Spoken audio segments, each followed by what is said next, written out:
The crystalline spires of Viridia Prime caught the last rays of their dying red sun, casting long shadows across what had once been the most beautiful world in the sector.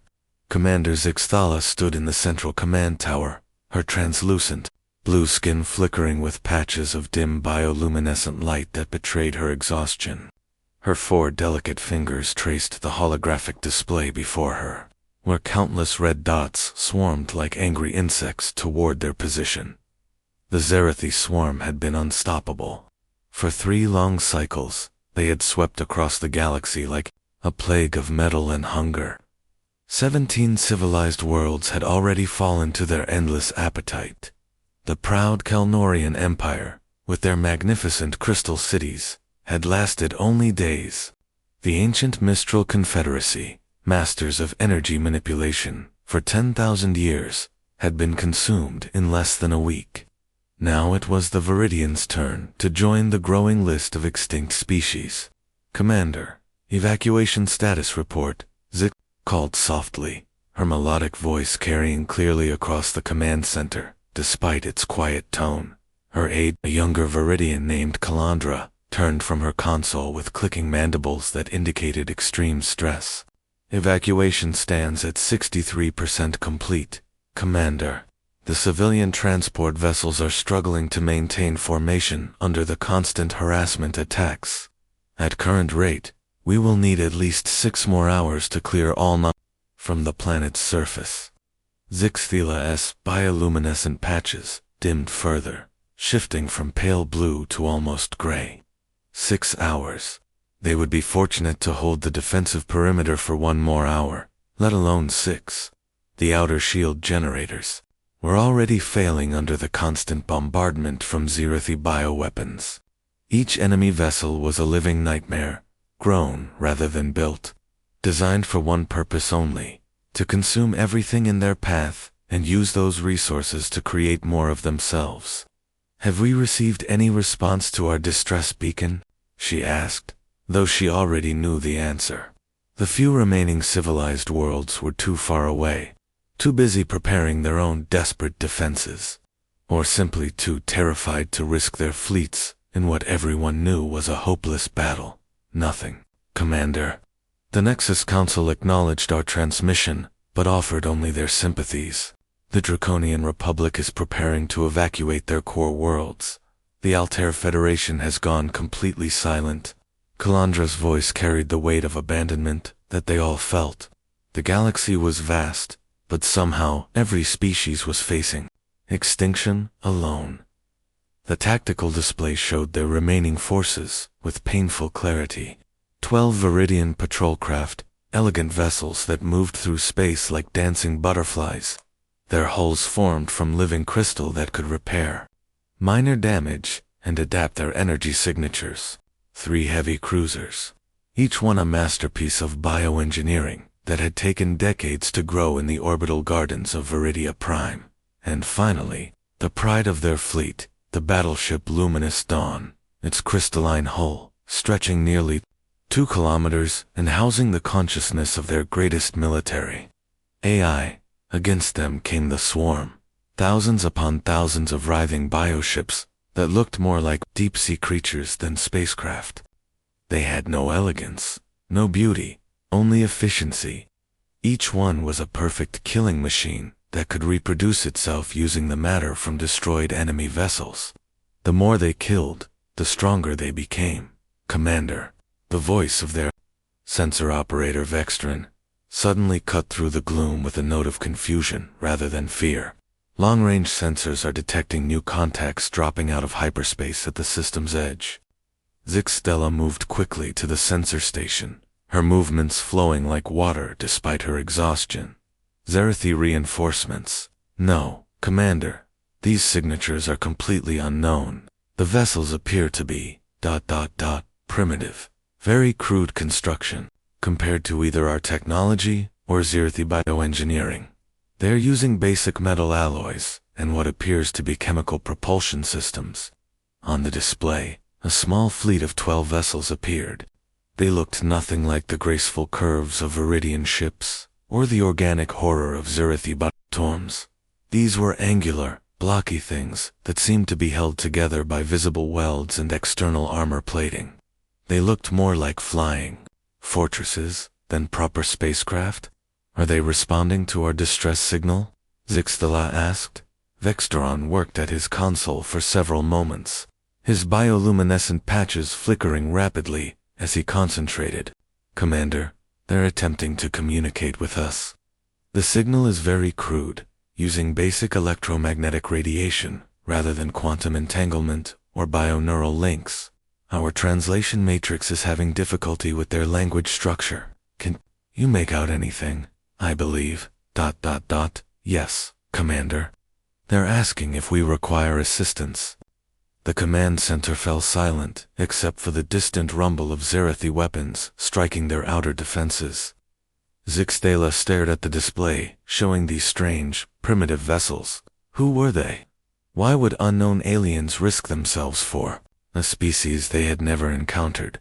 In her experience, most civilized races looked after their own interests first. Put me through to them, she said finally. The transmission crackled with static, unlike the crystal-clear communications they were used to. When she spoke, her words would be translated into whatever crude language these beings used. Unknown vessels. This is Commander Zixtela of the Viridian Defense Force. We appreciate your offer of assistance, but you should retreat immediately. The Zerathi swarm will destroy your ships as easily as they have destroyed ours. Save yourselves while you still can. Admiral Kim stood on the bridge of the UES Defiant, his dark eyes studying the alien vessels through the reinforced viewports.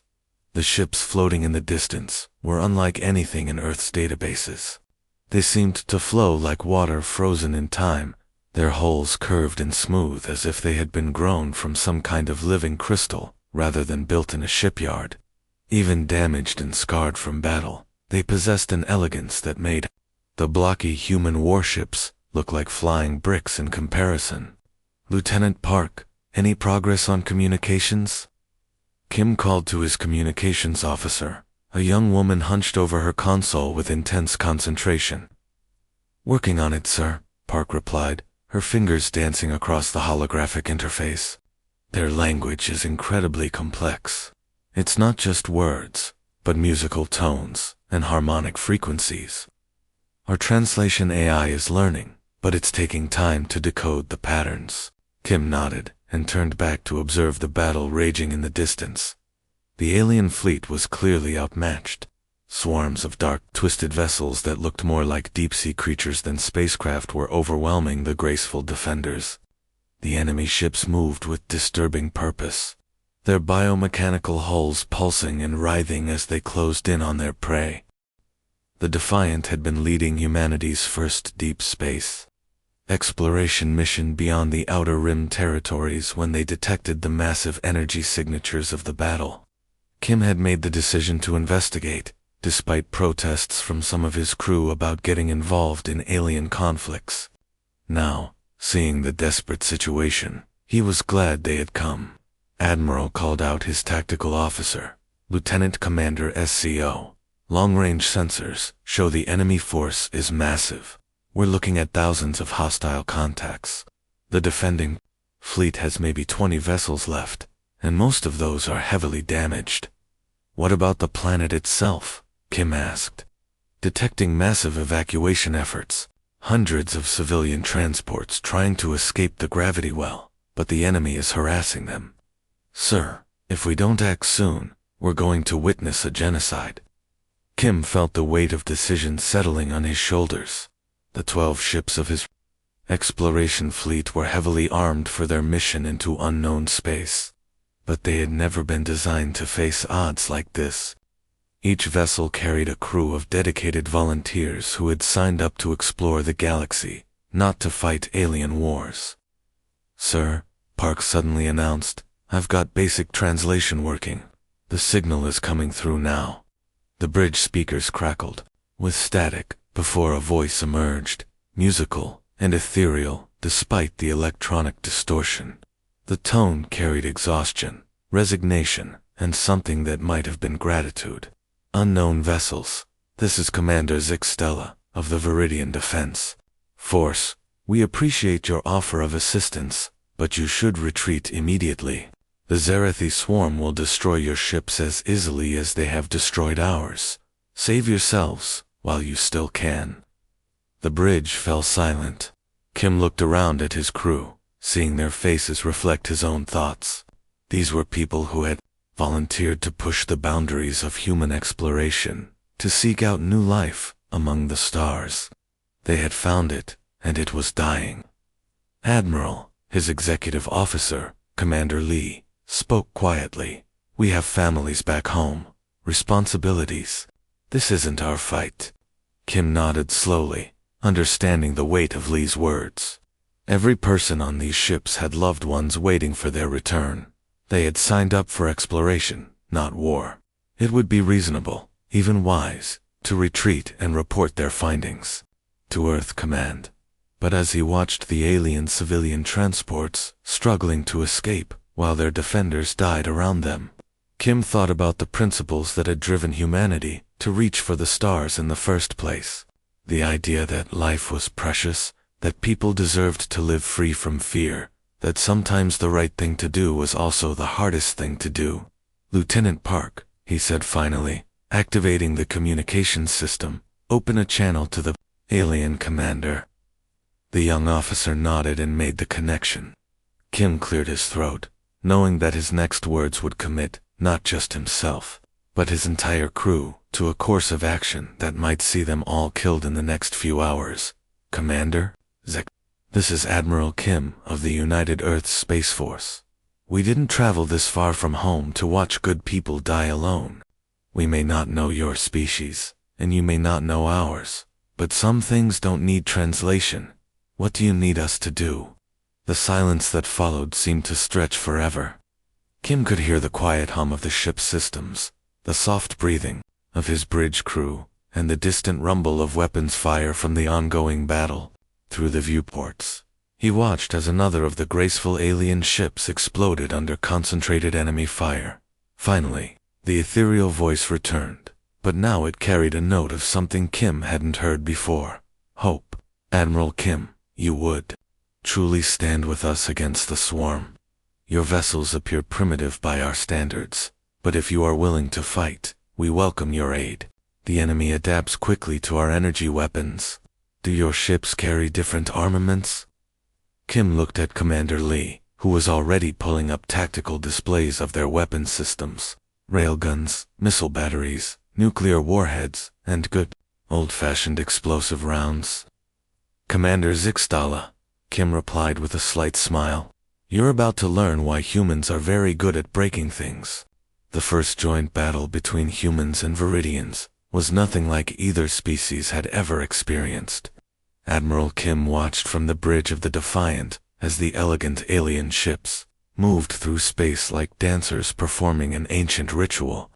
Their crystalline hulls caught starlight and bent it into rainbow patterns as they twisted and turned around enemy formations. The Viridian vessels seemed to flow rather than fly, their movements so graceful that they looked more like art than warfare. In stark contrast, the human ships moved with blunt determination. The used Yorktown charged straight into a cluster of Zerathi battleships, its thick armor plating scarred and dented but holding firm. The Meridian and the Constellation flanked the enemy formation, like hunting wolves, their angular hulls bristling with weapon ports and sensor arrays. "Commander Zextala, status report." Kim called to the Viridian officer who had transferred to his ship to coordinate their joint efforts. The alien commander stood at a specially modified console, her four-fingered hands dancing over controls that had been hastily adapted for her physiology. Her bioluminescent patches flickered rapidly as she processed data from both fleets simultaneously. "Admiral, our energy weapons are having minimal effect," she reported, her musical voice carrying frustration. "The Zerathi bioships adapt their shield harmonics within moments of being struck. Each subsequent shot becomes less effective, until our weapons are almost useless." Kim nodded grimly. He had suspected as much from watching the earlier battles. The Viridian ships fired beams of pure energy that should have cut through enemy holes like hot knives through butter, but instead seemed to splash harmlessly against adaptive barriers after the first few hits. Then we don't give them energy to adapt to, Kim replied, keying his tactical communications. All human vessels, switch to kinetic weapons only. Lee Squadron, target their command nodes with conventional explosives. What happened next surprised everyone, including Kim himself. The human railguns, primitive by Viridian standards, began tearing through Zerathi bioships with devastating effectiveness. Solid metal slugs accelerated to incredible speeds, punched through alien hulls that had easily deflected sophisticated energy weapons. The enemy vessels, designed to adapt to frequency-based attacks, had no defense against simple kinetic force. Impossible, Zixtella breathed, watching her tactical display. Your crude projectile weapons are achieving better penetration than our most advanced plasma cannons. Sometimes the old ways work best, Kim replied, watching as the frigate Sol hammered a massive Zerathi biocruiser with repeated railgun strikes. Commander, can your ships use their superior mobility to drive enemy formations into our firing solutions? The coordination that followed was improvised, but brilliant. Viridian ships would dart into Zerathi formations like swift birds, their impossible maneuvers causing the bioships to cluster together as they tried to engage the elusive targets. Then the human vessels would unleash devastating volleys from maximum range, their weapons designed for accuracy rather than elegance. Lieutenant Park suddenly called out from her station. Admiral, the enemy is adapting again. They're changing their attack patterns to account for our kinetic weapons. Kim studied the tactical display. The Zerathi were indeed learning, spreading their formations wider and using their superior numbers to try to overwhelm the combined fleet through sheer volume of fire. Commander Zixtella, Kim said, how quickly can your ships change position? Very quickly, Admiral. Our inertial dampeners allow for acceleration that would crush organic beings. Kim smiled grimly. Good. Here's what we're going to do. The next phase of the battle showcased the unique strengths of both species. Human ships would charge directly at Zerathi formations, drawing enemy fire and attention. Just as the bioships concentrated their attacks, Viridian vessels would appear from impossible angles, using their advanced technology to shield the human ships while delivering precisely targeted strikes at critical enemy systems.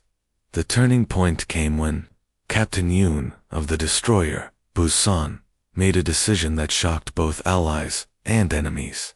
His ship, heavily damaged and losing power, accelerated directly toward a massive Zerathi command vessel that was coordinating an entire sector of the enemy fleet.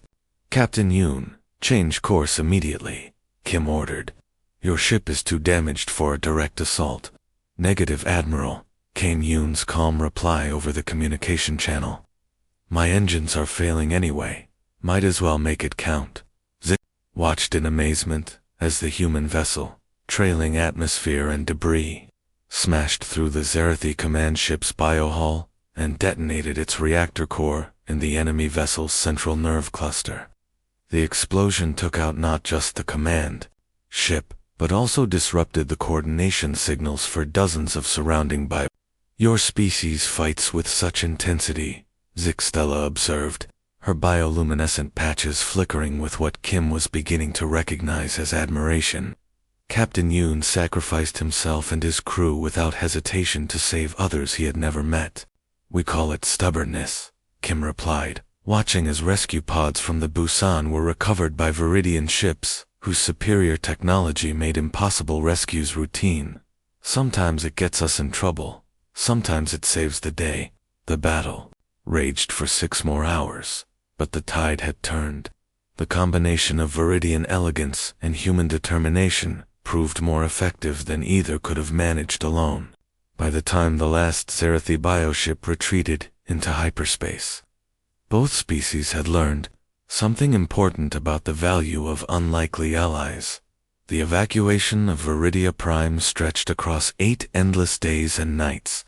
Lieutenant Commander, Han stood on the bridge of the UES Yorktown, watching streams of civilian transports rise from the planet's surface, like glowing insects fleeing a burning nest. Each transport carried thousands of Viridian refugees, their crystalline cities below now reduced to smoking ruins and shattered spires. The combined human and Viridian fleet had formed a protective corridor around the evacuation routes, but the cost had been terrible. Every few hours, another ship would fall to the relentless Zerathi attacks. The bioships kept coming in waves, testing their defenses, probing for weaknesses, learning from each encounter. Status report on the civilian evacuation, Han called to his operations officer. Transport Group 7 Alpha just cleared the gravity well, sir. That's the last group from the southern continent. We're looking at approximately 4 billion civilians successfully evacuated so far. Han nodded, feeling a mixture of relief and exhaustion. 4 billion lives saved, but at what cost? Around him, the bridge crew worked with quiet efficiency, their faces showing the strain of 8 days of constant battle. They had volunteered for exploration, not war. Yet here they were fighting for the survival of an alien species they had known for barely a week.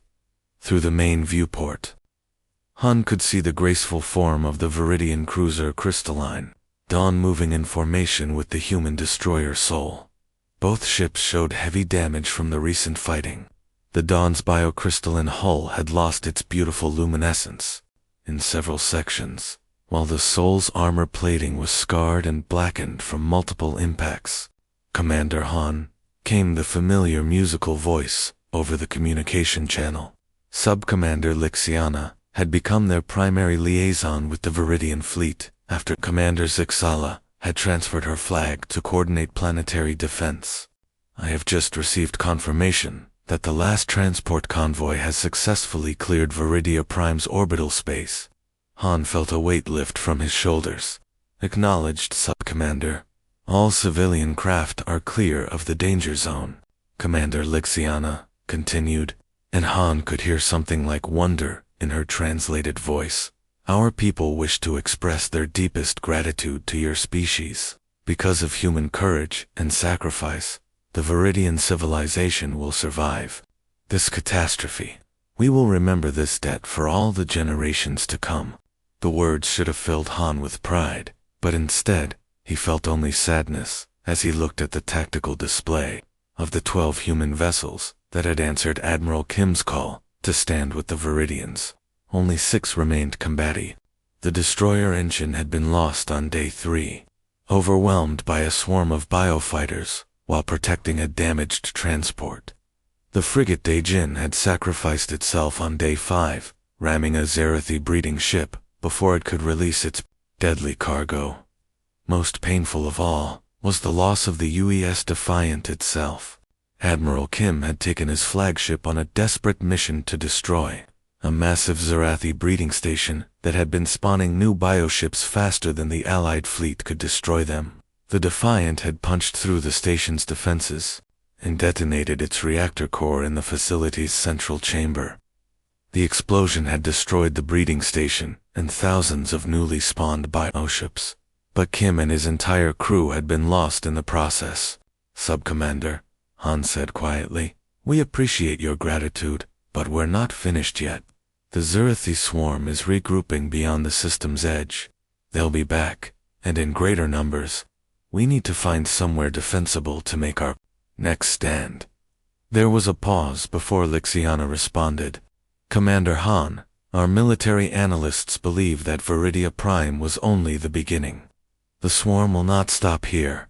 They will continue to spread across the galaxy, consuming world after world, until nothing remains." Han studied the long-range sensor readings. The Zerathi forces had indeed pulled back, but they weren't retreating. They were massing for another assault, this time with overwhelming force. Intelligence reports suggested that the swarm had called in reinforcements from across 3 sectors. "Where will your people go now?" Han asked. "Do you have other worlds that can accept refugees?" "Our remaining colonies are small and poorly defended," Lixiana replied. They could not withstand a concentrated swarm attack. Commander Han, I must ask a difficult question. Will your people continue to stand with us? You have already sacrificed so much for strangers. Han looked around his bridge at the tired faces of his crew. These men and women had been away from Earth for over a year, on what was supposed to be a peaceful exploration mission. They had families waiting for them, lives they had put on hold to push the boundaries of human knowledge. None of them had signed up to fight in an alien war. But as he watched the last Viridian transport disappear into hyperspace, carrying families and children to safety, Han knew what his answer had to be. They had come too far and sacrificed too much to abandon their new allies now. Sub-Commander, he said firmly, we didn't come this far to watch the galaxy burn. We'll find a way to stop the swarm, or we'll die trying. Do your archives contain any information about defensible positions or ancient strongholds? There was another pause, longer this time. When Lixiana finally spoke, her voice carried a note of uncertainty that Han had never heard before. There are legends, Commander. Ancient stories of a place called the Nexus, but finding it may be impossible. And even if we do, no one knows what we might find there. The Nexus was more than legend, hidden in a fold of space that existed between dimensions. The massive structure stretched for hundreds of kilometers in all directions. Its builders had vanished eons ago, leaving behind technology that made even Viridian science look primitive. Most importantly, the ancient fortress was not empty. Admiral Kim stood in the Grand Assembly Hall, still amazed that he was alive to see it. The escape pods from the Defiant had been recovered by a Viridian rescue ship just hours before his life support failed. Now, 3 weeks later, he found himself facing the strangest gathering he had ever witnessed. The Nexus Council consisted of representatives from dozens of species, each one a refugee from some galactic catastrophe. There were the tall, ethereal Mystrans with their flowing robes and glowing eyes. The rocky granite lords sat like living mountains, their voices rumbling through the translation devices. Tiny insectoid beings called the Chorus communicated through complex musical patterns, while serpentine creatures from the void reaches spoke in colors that changed across their scales. Admiral Kim of Earth spoke, the Council's eldest member, an ancient being known only as the Ethereal. Its form seemed to shift between solid matter and pure energy, making it difficult to look at directly.